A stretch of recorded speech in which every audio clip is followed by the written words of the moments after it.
Assalamualaikum anak-anak, apa kabarnya hari ini? Semoga kalian semua sehat selalu ya. Sebelum kita memulai pembelajaran hari ini, alangkah baiknya kita berdoa terlebih dahulu. Mari kita berdoa menurut agama dan keyakinan kita masing-masing. Berdoa dimulai. Berdoa selesai. Kali ini kita akan belajar kelas 5, tema 1, subtema 3, pembelajaran 4. Tujuan pembelajaran yang akan kita capai yaitu sebagai berikut.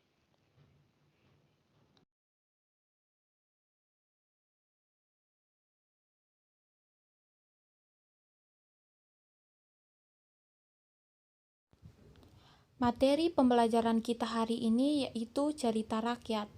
Tentu saja kalian semua sudah pernah mendengar bahkan membaca cerita rakyat yang berjudul Malin Kundang. Tentu saja dalam sebuah cerita terdapat unsur-unsur dalam cerita. Yang pertama, cerita rakyat. Yang kedua, tokoh dan penokohan atau watak. Yang ketiga, tema. Dan yang keempat, amanat. Yang pertama, cerita rakyat. Cerita rakyat adalah suatu cerita yang berkembang di masyarakat dan diwariskan secara turun-temurun melalui lisan.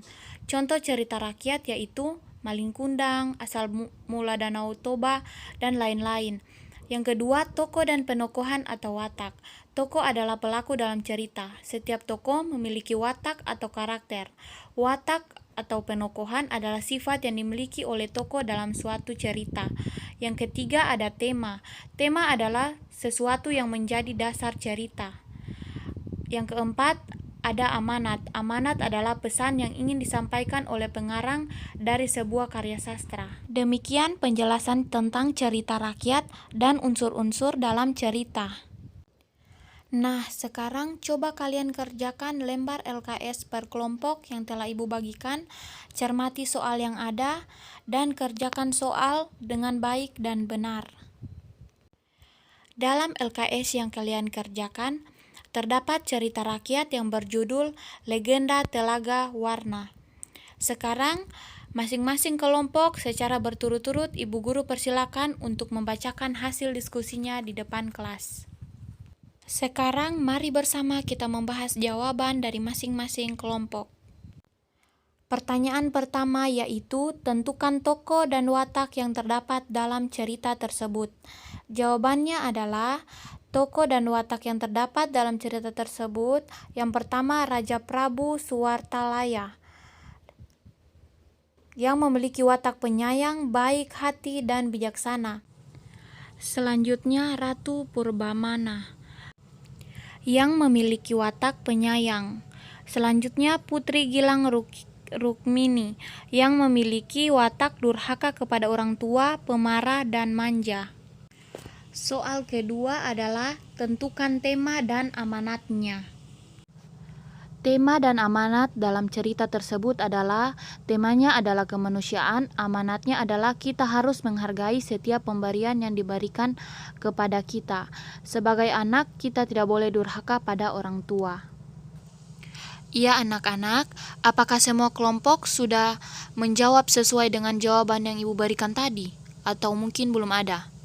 Iya, bagus, semua sudah benar ya. Sebelum Ibu mengakhiri pembelajaran kita hari ini, mari bersama kita menyimpulkan hasil pembelajaran kita pada hari ini. Baik anak-anak, tentu saja dalam sebuah cerita memiliki unsur-unsur, khususnya pada cerita rakyat, memiliki unsur-unsur yaitu yang pertama tentu saja cerita rakyat, yang kedua tokoh dan penokohan atau watak, yang ketiga tema, yang keempat amanat. Nah, demikian kesimpulan dari hasil pembelajaran kita pada hari ini. Sekarang Ibu akan memberi tugas. Silakan kerjakan tugasnya di rumah masing-masing.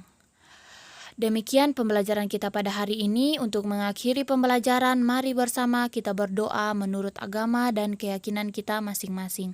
Berdoa dimulai. Berdoa selesai.